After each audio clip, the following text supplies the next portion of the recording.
All right. So, hi, Michelle. Hello, Tamika. Thank you so much for being willing to just chat with me this morning. I really appreciate it. Of course, you're And very to welcome. our viewers, I appreciate you for taking a moment just to connect with us and get to know us a little bit more.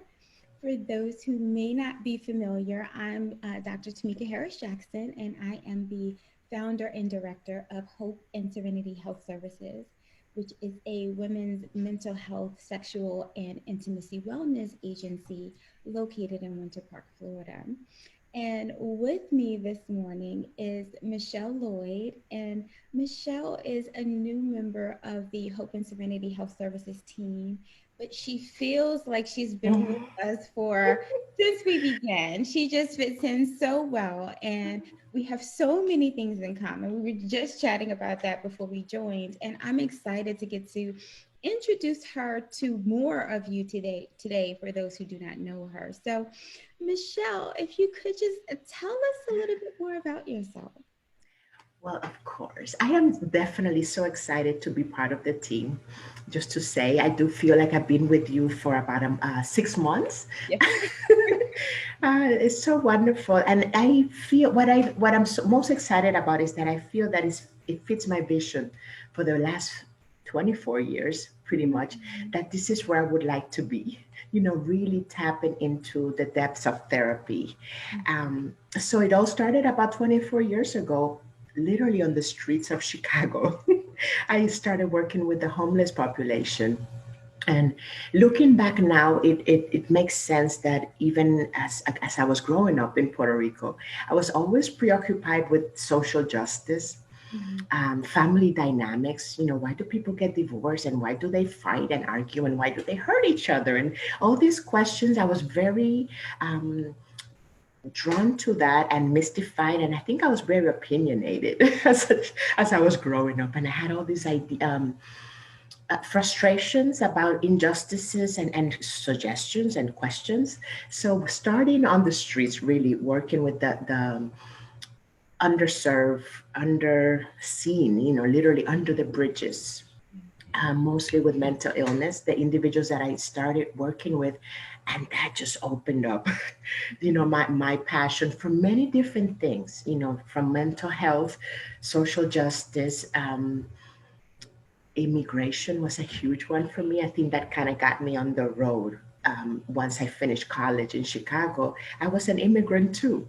So there were many avenues that I wanted to explore early on, and started like that, mostly with social justice in the community, protesting back then in the 90s, yes, late 90s, early 2000s, looking to see what else we could do to create more services, more space for people to heal. Mhm. Little by little, I get then experience other things like working in schools, Mhm. with bridging the gap between the teachers and the students, and even integrating the parents and doing community meetings. And it's been really a wonderful journey, Oh, very expansive. yeah, it's beautiful. And I think, your training, your background, your schooling is in social work, the same for me. And I think Yes. that's a little something that at least I feel is unique about the profession of social work is that we just tap in really to that whole systems perspective where we are. I know so many of us, our colleagues, we've done so much around social justice, social injustice. We've worked the gamut in a variety of settings. And so by the time we end up in this kind of practice setting, we're bringing all of that, and it's amazing. It's beautiful and amazing Yes. at the same time. All of those experiences that shaped us. And so it's powerful to hear that you started on the streets of Chicago Mhm. literally reaching out to people, Literally. meeting them where they were, under bridges, touching them, connecting with them, helping to support their mental health, wellness, and healing to now Yes. be here. And like, in your just journey along the way. That's amazing. Literally, it feels like that, and I've learned, and I continue to learn through this journey every day. Every day, I tell my clients, we're in this together. I'm learning you're learning, as you share, I learn.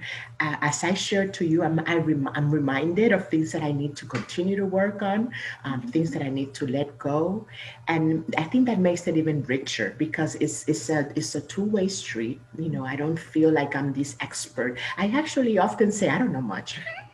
I don't know much of anything, but I've experienced a lot, and I can help. I think I can really relate to a lot of different individuals, cultures, age groups, and but then they teach me, and I can maybe I can explore. We explore together, and the learning and the healing is richer because then everybody's is benefiting.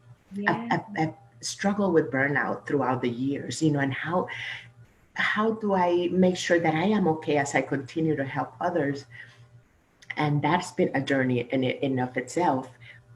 But that's the beauty of helping others. I've been able to help me and learn really how to maintain it so that I can continue and then show others, yeah, this is sustainable. We have to just be mindful of where is it that we want to go, and it's yours to keep. Your well-being, Yeah. your state of being. That's for yours. It's yours to work and yours to keep. Yes. Yes. Yeah. I love that. I love that. That's a little hashtag you just created right there. I love I that. hope you got that because I wouldn't remember it, but that's how I feel. Yeah, yeah. It's yours to take. It's yours to keep. It's yours Yours to to keep. Yeah. It's very personal. This emotional healing is really what I'm focusing on. I still look at social justice, and it kind of drives me insane. But what grounds me then really is focusing on our healing, on our emotional healing. There's so much with the doctors and the medications and all the things, all the systems in the body. But when we talk about emotional healing, then I say, we can do a lot with that. Mhm. Yes, and that's what I love, and that's why I'm just so thrilled to have you here because I feel like together we really create this great balance. I'm coming from the same place in the practice as well. Of course, focusing for me on women's holistic health, mental health, spiritual health, sexual wellness, intimacy. We're really diving in to kind of unpacking some of those biases and some of those harm and shame that's surrounding sexual identity, sexual experiences, and so forth, and connecting to the emotion. And for you, Yes. what's wonderful is that you're kind of on this same journey and focusing more holistically Mhm. around the emotional impact, the emotional wellness and healing. So it's this beautiful kind of balance that we are welcoming women into the agency, into the practice, and basically saying, here is a safe place for you Yes. to be who you are, to show up how you are authentically, to discover who you are. And we are affirming you and supporting you right where you are to fight for and claim your peace, to fight Yes. and claim your emotional wellness, your serenity. Right here is where you can do that together. So that it's phenomenal. And then you bring on this extra piece because you have experience working with people. As you said, you lived in Puerto Rico. So you also have been able to connect with people as Spanish speaking Oh, individuals. You're yes. able to support women in that regard. Can you just chat a little bit more about that? How you might bring that in and work with people who might just prefer to express in their native language of Spanish. They want to be able to feel comfortable. Is that something that you continue to work with the Oh, community? yes. And I think, again, as an immigrant, that was a goal. How can I reach the people that are struggling, that are coming to a new country, like I experienced, just even being homesick with the food and the language, um, missing your connections with family and community. So I know that was a big mission I had. And my language, I said, I can use my language, I can use music, culture to bring people in to create that space, because even therapy in of itself, it's been such a taboo. And I would say more so in the Latino community, or in the um, I don't want to stereotype, but there's a lot of cultures, Latino cultures, African American cultures, very likely the Asian cultures, Native Americans, in general, I want to say it's such a taboo. I'm not sure if I need it. I'm not sure who needs it. Is that for crazy people? So, wow, one being able to be heard in your language for people, I've seen just the stress and the overwhelming feeling just lift, just to be heard, just to be able to communicate. And they are learning English and they're learning the culture. But when you connect at this level at your language, the healing is definitely faster because you can be yourself. You can express in your own tongue. So I hope that this opens the portal for more Spanish speakers to come, because I know the need is great. Yeah. But so far, the ones that I have been able to reach, they love it. They say, finally, just to be able to dare open up. And then in my language, it made it easier. Yeah. And they're hooked. They want to continue. They're like, oh, I have a list of things I want to heal. I'm so glad. And we continue. Beautiful. This Mm. is what we want. This is amazing. You know, and I Yes. know us both, we're thinking about, we're talking about, we're breathing about health, wellness, emotional wellness, helping people to feel whole and just wonderful beings as they are. When we're not doing all of that, then we have to find ways to take care of ourselves. We talked about even yesterday about compassion for ourselves. And so when you're not doing the work, this actively engaged work, how do you spend your time? Oh my goodness. Well, I have a long list too, like of things I'm working on, but also the tool kit, or the tool, I call it the tool belt. It's like Mhm. your carpenter or something, you have a belt, and we have all these tools. And often we forget when we're tired, or if we're very hungry or very, very busy. It's like, I don't know what to do. I'm overwhelmed. So Mhm. I always imagine my tool belt, or my toolbox, and it's like, okay, what can I do? What am I feeling and what can I do? So if I'm tired, I sleep. I allow myself, because I didn't know how before.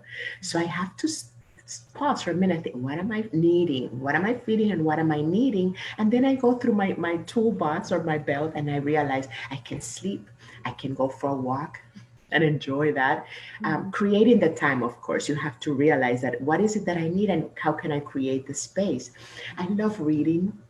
Mhm. So then I realized, okay, I can do it by the window, I can do it outside, and I create a space for that so that it's super enjoyable. Maybe Mhm. tea, maybe coffee, and I'm in my zone. Yeah. That's another activity. Yoga has been a lifesaver, lifesaver. For physical pain, for emotional pain, for stress, for lack of focus, you name it. Mhm. You reset. I reset when I just go to the floor. Yeah. Again, I create my scene, with maybe aromatherapy, incense, music, you name it. I'm in my spa, in my room, or wherever I decide. And that's something that I'm very excited to share. Like, really, the possibilities are endless. Yep. I have a good friend, that we joke. She lives in Hawaii, bless her heart. So jealous. She actually created this reality for her and manifested. From Chicago, I'm actually prefer to be by the beach in Hawaii. So 5 years later, she created that reality for her. And we often talk, and self care is a big one, for all of us, as she's a teacher. So we need to recharge all the time. All of us should be recharging so that we do our best work. Mhm. So we joke we don't have enough time to play, and there's so many things we want to do. She's actually surfs. Oh, So I love water, anything with water. So I would do the paddle boarding or kayaking. So yeah, and comparing ideas. When you run out of ideas, there's endless things that we can do for ourselves. yeah. Wonderful. Yeah. Wonderful. Love it. I love it. Again, so many things. Same here. The Mhm. water, the tea, the walks, just whatever we can do. But again, it's about prioritizing ourselves, Yes, knowing that creating that time. creating Yeah. that time. Yeah. And I realize that we can be so proud of the work that we do and so invested that that's all we do. Your time, your energy is for your career, and you do it so well, and you're doing so much, but then we pay a big price when we don't take care of ourselves, and we can continue to work, but you might not realize the quality is not the same, and you might not be enjoying it as much because you're so tired and overwhelmed. So it's a wonderful it's wonderful when you're able to balance, your passion for your career and what you do, but also your passion and your love for yourself. Yes, Like, yes, hello. It yes, starts here, then you move absolutely. forward. Absolutely. You are speaking my language. I love it. I love it. Okay, yes. Yes. Um, my thing is and was traveling. And so definitely Yes. when the skies open up again, I shall be back to it and looking Good. for Yes. people too as well, because I found that healing as well. Hmm. So Hmm. awesome. Awesome. Yes. So Michelle, I know I've used up so much of your time. So at this point, if people are interested, they've seen you talk, they've learned a little bit more about you, and they're interested in connecting with you, but they're asking themselves, well, can she help me? Like, here's what I have a concern with or an issue with. Are there areas of specialty?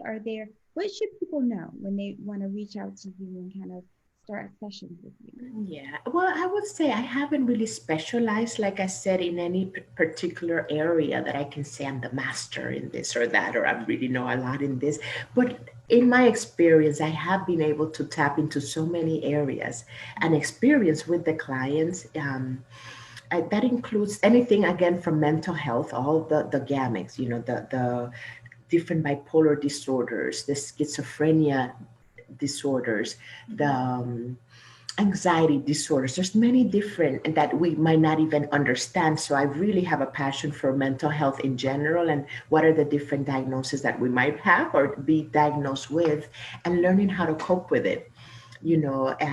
I could get a little personal, very personal, but I grew up with a father who struggled all his life with a very strong bipolar disorder, bipolar type 1, which is considered the more severe, and was never able to get a hold of how to balance his mental health and his life. And this was a brilliant man, brilliant. So um, I get very excited to assist people in balancing that those symptoms that come with the diagnosis, to normalize it, and to help with coping skills. How can the family cope? How can I cope at work? How can I have a relatively normal life and an enjoyable life within these mental health conditions? Mhm. Okay, so that's a broad one, but I'm really excited about that. Also, how to manage medication and all of that. I know it could be very discouraging and overwhelming when you're in the search for the right medication for you. So I'd like to talk about that and maybe even do support groups. Um, but then again, we go tap into family dynamics, and that's a whole nother dimension. And I love to help there with the communication skills and all the different angles that we can tap into for happier household in general, generational. And um, with that, I've tapped into domestic violence, and see what are the real effects, the in-depth effects of domestic violence across the board in the family unit, in society. I've gone in and out doing education in the community for the police officers and teachers, and really understanding the dynamics and the dangers of Mhm. domestic violence is very real. Mhm. From there, I'm learning more now about sexuality as I come to this company, and how to heal all these wounds.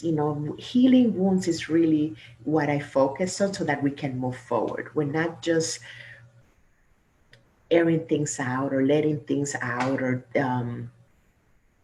getting things off my chest, which is wonderful. It's a great relief. But I assist people in getting deeper if they are ready. We can really heal things so that when we remember something, it's a story without the pain. It's a memory because we can't forget. But I actually am lighter, I'm happier, um, more hopeful. And what I remember are stories that the pain has been healed. Yes. So that's where my focus, and that's what I offer. Let's do some healing. Yes. Some emotional healing is what I usually would offer and say. Wonderful. Wonderful. So clearly, for people who want to reach out, it's all about for you emotional healing. I would say. And that umbrella is broad. And It's so, so broad. Yes. yeah, yeah. And beautiful, beautiful spirit, beautiful energy. Thank And you. yes, and thank you because again, it's wonderful to welcome that energy into the space that is hope and serenity, where people can feel whole, authentic, free, and have permission to live their best and most amazing lives. Yes, it's wonderful. Thank you Yeah. so much for the opportunity. And you know, I want to say I have seen more be- because I come from inpatient settings, outpatient, intensive outpatient settings. I'm seeing a group of people that are coming and they're searching, men and women. I'm so excited, mostly because of the men. Traditionally, I haven't seen them come on their own. You know, maybe somebody else suggested it, or maybe court mandated and things like that. But now they're realizing I can do this healing too. You know, it's not just for people who have a diagnosis or for women that are into self-care. Men are coming to of all races, and I am just so excited because we need the whole family unit to heal. Mm-hmm. And traditionally, you know, again, not to stereotype, but men have kind of shy away. Everybody has, but more so men, you know, and the way we've been socialized, and they are loving it. They are feeling, because of the space we offer, so comfortable to really be vulnerable and tap into their own Yes. healing. Yes. That's like the cherry on the cake for me right now. Isn't it amazing? And I'm so glad you mentioned that because oftentimes men, people who identify as men, they socialize as men, see our agency and say, oh, I can't go there. But the fact of the matter is, we provide services to men too. Yes, yes, Here's the thing, to be able to provide services and support women, it's a systems approach. You can't just work exactly. with women in isolation Mhm. because men impact how women are living their day to day. And so we That's have right. to be of support and service to them as well.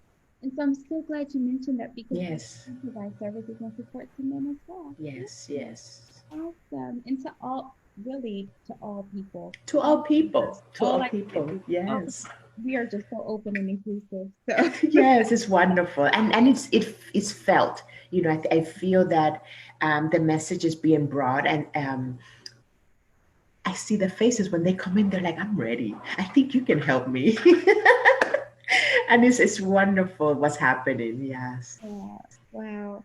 Well, Michelle, I thank you. I know we can talk all day because yes, I love connecting with you. I mean, it would seem like we just don't ever get a chance to talk and we I work, know.